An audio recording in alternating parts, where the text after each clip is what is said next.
I'm going to make an adobo sauce marinade in my mini food chopper. I've got my chopper right here. I've got two ripe tomatoes, plum tomatoes or fine ripe tomatoes, doesn't matter which, whatever you like, whatever you prefer. We've got 3 large cloves of garlic going in. We've got some spices. We've got some pepper, salt, cinnamon, and cumin to go in there. The exact description, exact quantities will be in the description. Then we have about a cup of vinegar.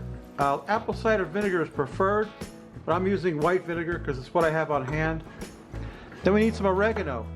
Mexican oregano is preferred, but I'm using regular oregano because it's what I have on hand.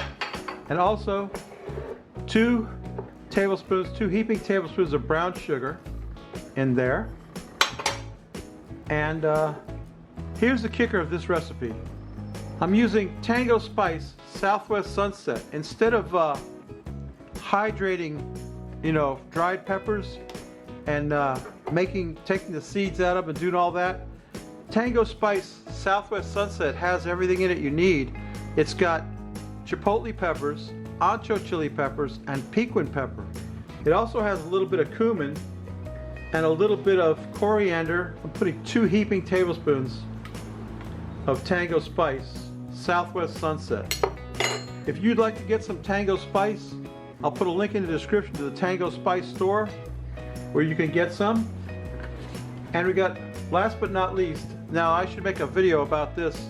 This is the olio de papi. This is the papi, baby. We just need 3 tablespoons of papi. This is olive oil, extra virgin Italian olive oil. This stuff is like gold. That little bottle costs $10. Now we'll put the top on it, blend it up, and we'll taste it for salt. Sorry about the noise.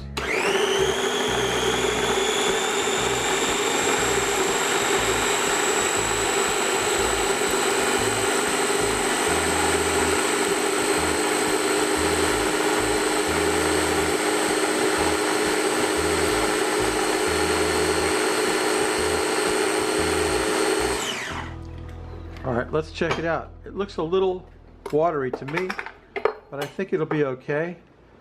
I'm using it as a marinade. Yeah, I think it's going to be alright. That's it, adobo sauce. Let me taste that, see if it needs any more salt. Oh man, that's delicious. That's delicious. No more salt needed.